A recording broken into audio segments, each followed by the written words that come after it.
সুদ আল্লাহ তাআলা হারাম করেছেন। কে হারাম করেছেন? আল্লাহ তাআলা হারাম করেছেন। এবং সুদ হারাম করে 5টা ধাপে আল্লাহ তাআলা কোরআনুল কারীমে আয়াত নাজিল করেছেন। 4র্থ ধাপে নাজিল হয় সূরাতুল বাকারার 275 এবং 276 নাম্বার আয়াত। সুদ হারাম করে আল্লাহ তাআলা 4র্থ পর্যায়ে নাজিল করেন সূরাতুল বাকারার 275 এবং 276 নাম্বার আয়াত। আল্লাহ তাআলা বলছেন, আউযু বিল্লাহি মিনাশ শাইতানির রাজীম, বিসমিল্লাহির রহমানির রহিম, আল্লাযীনা ইয়াকুলুনার রিবা, যারা সুদ খায়, আল্লাযীনা ইয়াকুলুন আর রিবা, যারা সুদ খায়, লা ইয়াকুমুন, ওরা দাঁড়াতে পারে না, ইল্লা কামা ইয়াকুমুল্লাযী, তবে দাঁড়ায় ওই ব্যক্তির মতো, ইয়াতাখাব্বাতুহুশ শাইতানু মিনাল মাস, যাকে স্পর্শ দিয়ে শয়তান পাগল বানিয়েছে।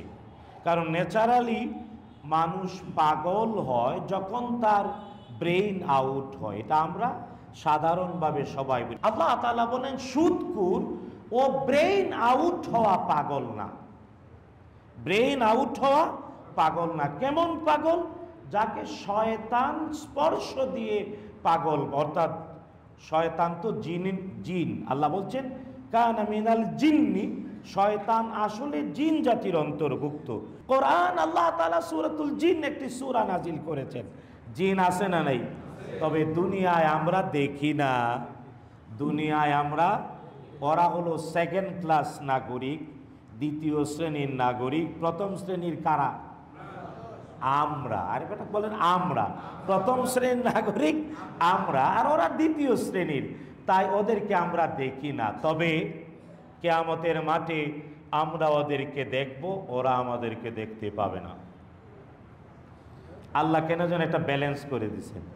দুনিয়াতে ওদেরকে আমরা দেখি না, ওরা দেখে, আর আখিরাতে আমরা দেখব, ওরা আমাদেরকে দেখবে না। হ্যাঁ, এটার একটা হিকমত এটাও বটে যে আল্লাহ তাআলা 1ম শ্রেণীর নাগরিক যারা দুনিয়ায় একটু দুষ্টামি এই সেই করেছে, বিচার তো আল্লাহ কি 2nd ক্লাস নাগরিকের চোখের দৃষ্টিতে 1st ক্লাসের বিচার আল্লাহ করবেন না। এটা আল্লাহর ইহসান। যেহেতু 1ম শ্রেণীর নাগরিক মানুষ, আল্লাহ তাআলা আখিরাতে 2য় শ্রেণীর নাগরিকের চোখের পর্দা দিয়ে দেবেন, ওরা দেখতে পাবে না। আল্লাহ তাআলা 1ম শ্রেণীর বিচার করবেন, তারপরে 2য় শ্রেণীর। বুঝতে পেরেছেন? তো আল্লাহ তাআলা জিন এই পৃথিবীতে সৃষ্টি করেছেন। আছে, আমাদের এখানেও নামাজ পড়তে পারে, ভয়ও পাবেন না। মানে আশেপাশে আবার হাত দিয়ে ধরে কেউ আছে কি না, না আছে, থাকতেই পারে। কারণ ওরা আমাদের মানুষদের সমাজের সাথেই মিশে জ্ঞান শিখে, ইসলাম শিখে, যারা ভালো তারা ইবাদত করে। কার? তো আল্লাহ তাআলা বলেন সুদখোর যে সুদ খায় হে হলো পাগল। কেমন পাগল? ব্রেইন আউট হওয়া পাগল না, মিনারেলস বা কেমিক্যালসের আনব্যালেন্সড এই বাস্তবতায় ব্রেইন কাজ করে না এমনটা না। কেমন পাগল? তাখবিত আশ-শাইতান, যাকে জিন, ভূত বা পেতনি আসর করে পাগল বানিয়েছে।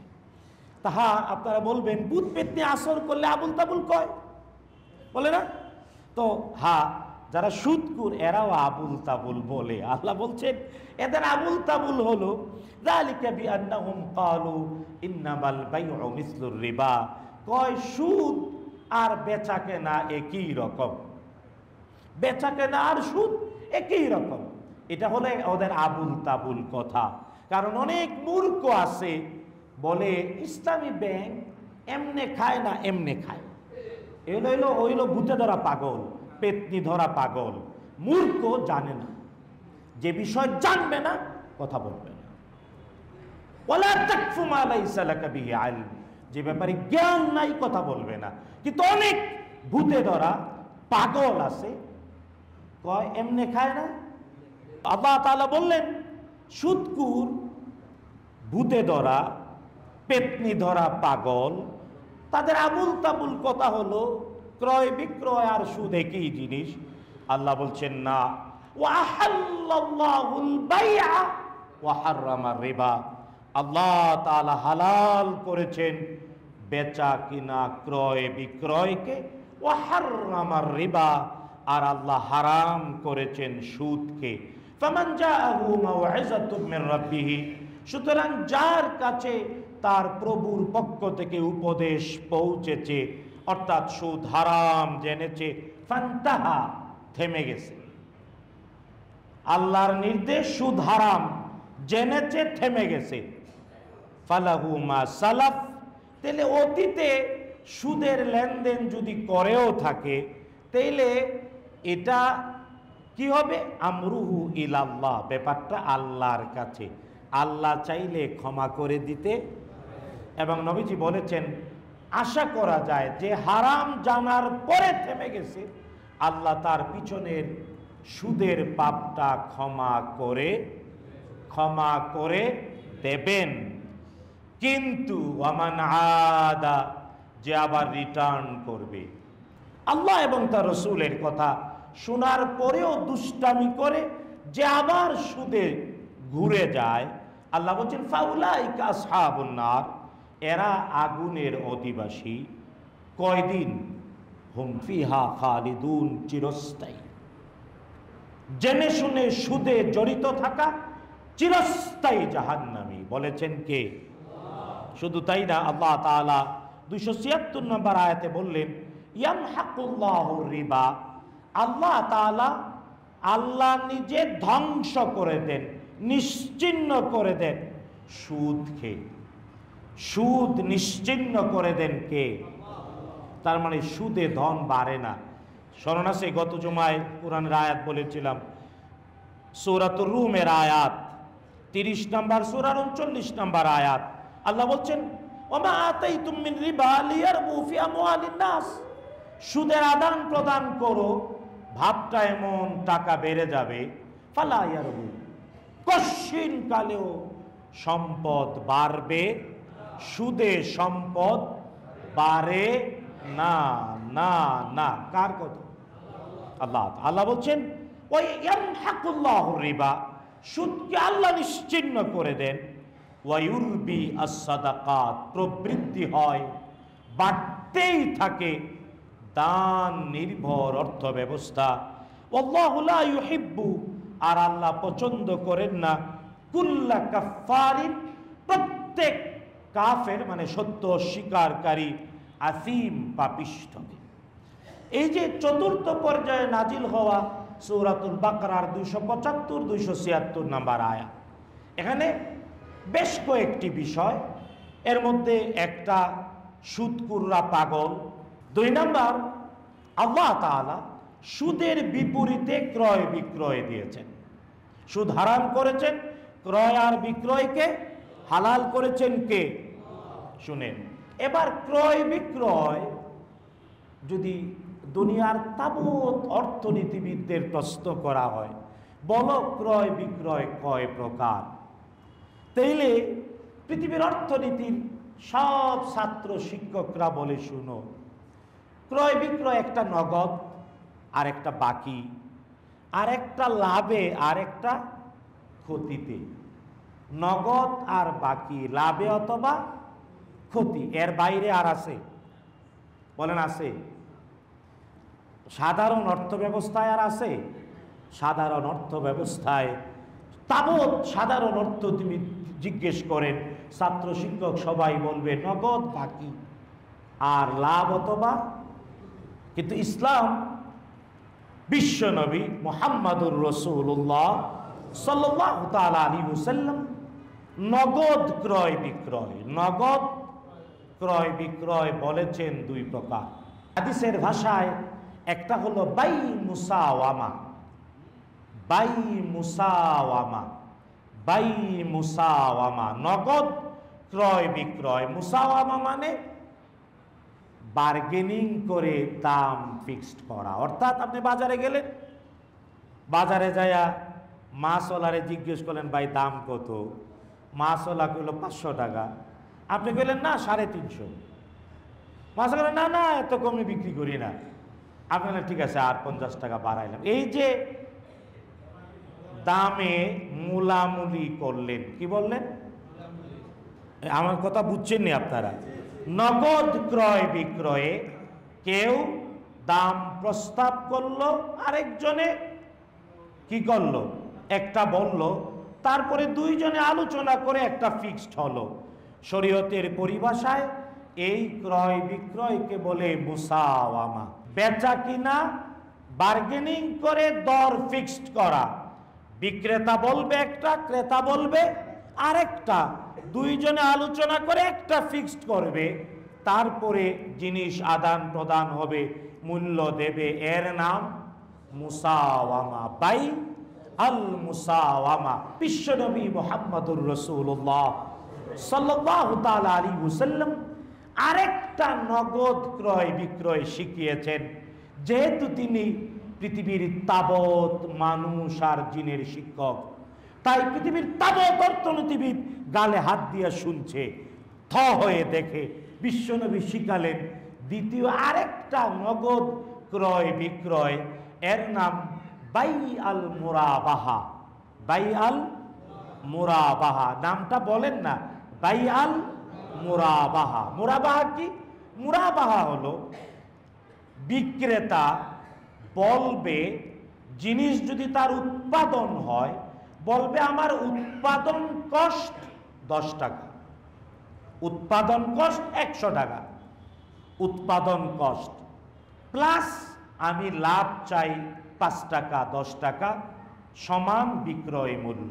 অর্থাৎ যে নগদ ক্রয় বিক্রয়ে উৎপাদন মূল্য এবং লাভ কত টাকা করেছে ফিক্সড লেখা থাকে, এবং উৎপাদন মূল্য প্লাস লাভ এবার বিক্রয় মূল্য ক্রেতা কিনে আনে, এর নাম বাই আল মুরাবাহা। খুশি না বেজার? বুঝছেন না আপনারা? না বুঝেন না এখনো? একটা জিনিস অথবা দোকানদার, সে উৎপাদনকারী নয়, সে হলো এজেন্ট অথবা ডিলার অথবা খুচরা বিক্রেতা, বুঝতে পেরেছেন? তার কাছে জিনিস বলবে, এই জিনিসটা এটা আমার ক্রয় মূল্য 90 টাকা, নিজের ক্রয় মূল্য বলবে প্লাস লাভ বলবে, স্পষ্ট করে লিখিত থাকবে, এবং বলবে বিক্রয় মূল্য, যাতে একজন ক্রেতা প্রতারিত হওয়ার সম্ভাবনা না থাকে।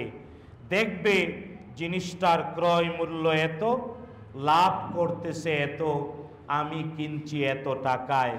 এইভাবে ক্লিয়ার কাট ক্রয় মূল্য প্লাস লাভ অথবা উৎপাদন প্লাস লাভ দেন বিক্রয় মূল্য, এটাকে শরীয়তে বলে বাই আল মুরাবাহা। শিখিয়েছেন মুহাম্মাদুর রাসূলুল্লাহ। বিশ্বাস করুন, আজকের মুসলমান, আমি আমার দেখা পৃথিবীর বেশ কয়েকটা দেশে এমন দোকান আছে, যেমন বাহরাইনে আছে মুরাবাহা শপ, মুরাবাহা।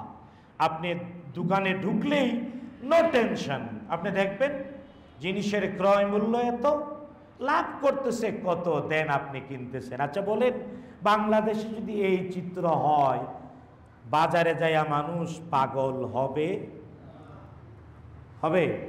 বাজার নিয়ন্ত্রণ করতে পারো না মিয়ারা?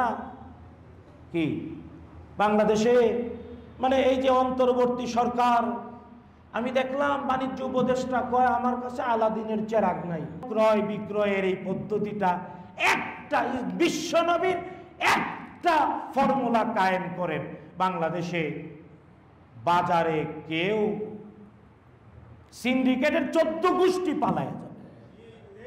রাসূলুল্লাহ সাল্লাল্লাহু আলাইহি ওয়াসাল্লাম বিশ্বনবী শিখালেন নগদ ক্রয়, স্মরণ থাকবে, নগদ ক্রয় বিক্রয় কয় প্রকার?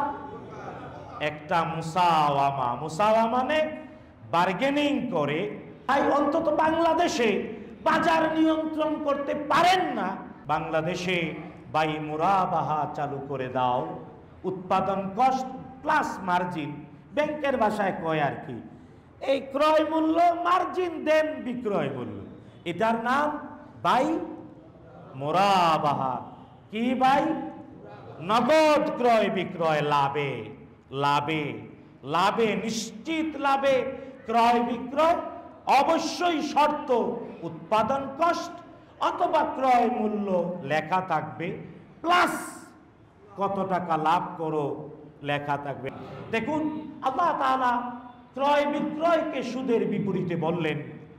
একটু আগে বলেছি পৃথিবীর তাবৎ সাধারণ অর্থনীতিবিদরা নগদ ক্রয় বিক্রয় লাভে অথবা খাস্তায় এই বলে, কিন্তু বিশ্বনবী শিখালেন বাকিতে, সারা দুনিয়ার অর্থনীতিতে বাকিতে ক্রয় বিক্রয় লাভেও হতে পারে ক্ষতিতেও হতে পারে, কিন্তু বিশ্বনবী মুহাম্মাদুর রাসূলুল্লাহ জোরে বলেন সাল্লাল্লাহু আলাইহি ওয়াসাল্লাম আজকে থেকে 1450 বছর আগে হাতে কলমে শিখিয়ে গিয়েছেন বাকিতে ক্রয় বিক্রয় আরো অনেক প্রকার। ন্যাচারালি বাকিতে ক্রয় বিক্রয় বিশ্বনবী শিখালেন 4 প্রকার। বাকিতে ক্রয় বিক্রয় কয় প্রকার? 4 প্রকার। এর একটা আমরা ন্যাচারালি সবাই আমল করি, কিন্তু ইসলামের শিখানো অনেকে এটা জানে না। এটা হলো কি? দেখুন, সবাই মুদির দোকানদারের কাছে বাজার করা লাগে না? কি লাগে না ভাই? লাগেনি? মুদির দোকানদার বাসার পাশে অনেক লোকজন যারা আমার মতো চাকরিজীবী, আর ব্যবসায়ী ভিন্ন জিনিস। চাকরিজীবী হইলে ওই মুদির দোকানদারের কাছে মানে প্রতিদিন তো আর টাকা দিয়া সব আনা যায় না, একটা খাতা রাখে, খাতা। তো খাতার প্রয়োজনীয় জিনিস আনে আর লিখে রাখে। তো এই যে চুক্তি হয় যে তোমার কাছ থেকে সারা মাস বাকি নিমু, আর তনকা পায়া, তনকা বুঝেন তো নাকি? বেতন পায়া তোমারে পরিশোধ করব, একটা চুক্তি, কিন্তু ক্রয় বিক্রয় হয় প্রতিদিন।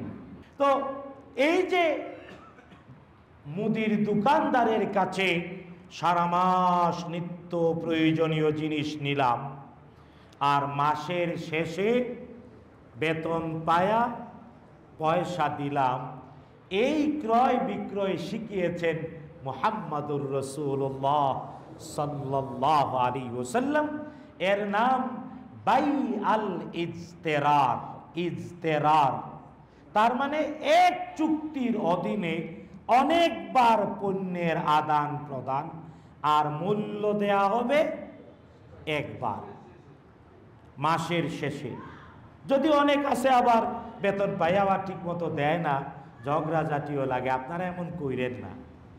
চুক্তি অনুযায়ী বেতন পায়া দেবেন তো, বাকি রাইখেন না। কারণ আমাদের দেশে বিশ্বনবীর শিখানো এটাও চালু হওয়া উচিত যে লাশ আসলে জিজ্ঞেস করা উচিত ওর ঋণ আছে কিনা। কারণ বিশ্বনবী মুহাম্মাদুর রাসূলুল্লাহ সাল্লাল্লাহু আলাইহি ওয়াসাল্লাম যে ঋণগ্রস্ত তার জানাজা পড়তেন না। রাসূলুল্লাহ সাল্লাল্লাহু তাআলা আলাইহি ওয়াসাল্লাম আরেকটা বাকি ক্রয় বিক্রয় শিখালেন, এর নাম বাই মুআজ্জাল। বাই মুআজ্জাল। মুআজ্জাল মানে হলো আপনার এখনই একটা জিনিস দরকার, কিন্তু মূল্য পরিশোধের সক্ষমতা নাই। তা আপনি একজনকে বললেন, ভাই আমার এই জিনিসটা দাও, তুমি লাভ সহ মূল্য ফেরত দেব আমি 12 মাসে ভাগ করে করে, আমাকে জিনিসটা আজকে দিয়ে দাও। দুইজনের চুক্তি হলো, লাভ সহ পণ্যের মূল্য ফিক্সড হলো, যেদিন হস্তান্তর হলো ওই দিনই, এর উপরে 1 পয়সাও আর বাড়াতে পারবে না। আর ওই লাভ সহ মূল্যটা ব্যক্তি 10 মাস, 11 মাস, 8 মাস, 6 মাস, 3 মাসে পরিশোধ করলো, এর নাম বাই মুআজ্জাল। জিনিস পেলাম আজকে, মূল্য দিলাম পরে, লাভ সহ মূল্য দেরিতে দিলাম। বিশ্বনবী শিখালেন এর নাম বাই মুআজ্জাল। এর নাম বলেন এর নাম বাই মুআজ্জাল। 3 নাম্বার, রাসূলুল্লাহ সাল্লাল্লাহু আলাইহি ওয়াসাল্লাম তিনি তো পৃথিবীর কিয়ামত পর্যন্ত সবার জন্য নবী এবং রাসূল। এগ্রিকালচারে ইনভেস্টমেন্ট কিভাবে করবে বিশ্বনবী 1450 বছর আগে শিখায়ে দিয়ে গেলেন। এগ্রিকালচারে ক্রয় বিক্রয়, এর নাম বাই সালাম। বাই সালাম কি দেখুন, আলু বা এই মানে আম চাষের জন্যে বীজের পয়সা লাগে, নিড়ানির জন্য পয়সা লাগে, সারের পয়সা লাগে। ব্যক্তির বাগান আছে, ক্ষেত আছে, কিন্তু লিকুইড নাই, নগদ পয়সা। বিশ্বনবী শিখালেন, সে যাবে ব্যক্তির কাছে অথবা ইসলামী ব্যাংকের কাছে, যায় বলবে, দেখুন আমার বিগত বছরের অভিজ্ঞতা, আমার বাগানে এই সাইজের একটায় 250 গ্রাম, 4টায় কেজি হয় এমন আম হয়েছে, আমার অতীতের অভিজ্ঞতা এই। আপনি যদি আমারে একটু সার, পানি এবং শ্রমিকের জন্য টাকা দেন, ব্যাংক বলবে, ব্যক্তি বলবে, না আসো ক্রয় বিক্রয় করি, অগ্রিম বেচা কেনা। তুমি তোমার অভিজ্ঞতায় গত বছর এত টন এত সাইজের আম হয়েছে, তাহলে শুনো আমি অগ্রিম তোমার আম কিনব, জিনিস পরে পাবো, দাম আগে দেব। 3টা শর্ত, 1 number quality, 2 number quantity, 3 number time. কয়টা শর্ত? Quality, quantity and time. মানে কয়টা সাইজে কেজি হয় এটা ঠিক, কতটুকু দিবা, কত তারিখে দিবা, এর ভিত্তিতে অগ্রিম আমের মূল্য পরিশোধ করলো, পটেটোর মূল্য পরিশোধ করলো, টাইম আসলো, ওই সাইজের, ওই কোয়ালিটির, ওই কোয়ান্টিটি ঠিক মতো দিয়ে দিল। এই ক্রয় বিক্রয় বিশ্বনবী শিখালেন, এর নাম বাই সালাম। এর নাম বাকিতে ক্রয় বিক্রয়, মূল্য দিল আগে, জিনিস পাইল। চতুর্থ, শেষ করে দিচ্ছি, চতুর্থ বলবেন, এখানে অনেক গার্মেন্টসের ব্যবসায়ী আছে, বাইরের মাধ্যমে অর্ডার পাইছে, ইন্দোনেশিয়ান কাপড় দিয়া, অমুক বুতাম আর সুতা দিয়া এই সাইজের জ্যাকেট যদি বানায়া দেয়, এক একটার দাম $100, কিন্তু তার জনবল আছে, মেশিনারিজ আছে, ইন্দোনেশিয়ান কাপড় আমদানি করতে হবে, চাইনিজ বুদাম আমদানি করতে হবে, অন্য জায়গা থেকে সুতা আমদানি করতে হবে, পয়সা নাই। ব্যক্তি অথবা ব্যাংকের কাছে যায় বলল, আমার কাছে এই অর্ডারটা আছে, দেখো তুমি আমারে ইনভেস্ট করো, কিনে নাও আমার কাছ থেকে। ব্যাংক বলল, ইয়েস ঠিক আছে, তুমি 100 টাকা পাবা, তোমাকে বায়ার দেবে, আমি তোমার সব টাকা পয়সা দেব, কিনে নিলাম, আমার কাছ থেকে তুমি 110 টাকায় বায়ারের কাছে বিক্রি করবা, 10 টাকা মাঝখানে লাভ। অর্ডার অনুযায়ী জিনিস তৈরি করে দেবা, আমি অগ্রিম পয়সা দিয়ে দিলাম, লাভ আমারে নির্দিষ্ট হারে দিতে হবে। এই যে ক্রয় বিক্রয়, এর নাম বাই আল ইস্তেসনা। বাই আল ইস্তেসনা আরবি হাদিসের শব্দ, 4টা শব্দ, একটা হলাম বাই আল ইস্তেরার, 2 নাম্বার বাই মুআজ্জাল, 3 নাম্বার বাই সালাম, চতুর্থ বাই আল ইস্তেসনা। আল্লাহ যে বলেছেন সুদের বিপরীতে ক্রয় বিক্রয়, মুহাম্মাদুর রাসূলুল্লাহ সাল্লাল্লাহু তাআলা আলাইহি ওয়াসাল্লাম হাতে কলমে শিখিয়ে দিলেন। বন্ধু, তাই সুদ হারাম, আর বেচা কেনা হালাল কে করেছেন? হাদা মা ইনদি ওয়াল ইলমু ইনদাল্লাহ আলাইহি তাওয়াক্কালতু ওয়া ইলাইহি উনীব।